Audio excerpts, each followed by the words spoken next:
Պարզվում է, Հայաստանը 2024-ից Արցախի մասին դրույթը չի ներառել խաղաղության պայմանագրի առաջարկներում։ Արտաքին գործերի նախարարությունը պատասխանում է. Լեռնային Ղարաբաղի լուծարման վերաբերյալ հրամանագրի հրապարակումից հետո խնդիրը դուրս է եկել Հայաստանի եւ Ադրբեջանի միջև միջպետական հարաբերությունների կարգավորման օրակարգից։ Ինչ թղթի մասին է խոսում արտաքին գործերի նախարարը։ Ոչ մի։ Խոսում է գոյություն չունեցող, երբեք օրինական ուժ չունեցած թղթի մասին։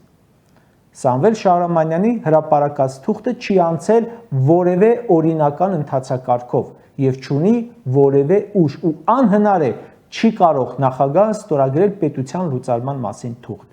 Ուղղակի սրանք, քանի որ բանակցելուց եւս 0 են, կարճել են ստվերից։ Ինչ է նշանակում Արցախահայության իրավունքների պաշտպանությունը դուրս է ՀՀ օրակարգից։ Այդ ով է դուրս հանում, ով ունի այդ իրավունքը։ ՔՊ օրակարգից այո, կարող է դուրս է, միշտ էլ այդպես է եղել, բայց Հայաստանի Հանրապետության օրակարգում է այն սահմանադրությամբ։ Մեղադրում են Արցախի իշխանությանը Ադրբեջանի հետ բանակցելուց հրաժարվելու մեջ, իմանալով, որ այդպես չէ, Արցախը չի հրաժարվել, բայց դուք նկատի եք ունեցել, որ պետք է արցախցիները բանակցեին որպես Ադրբեջանի քաղաքացի։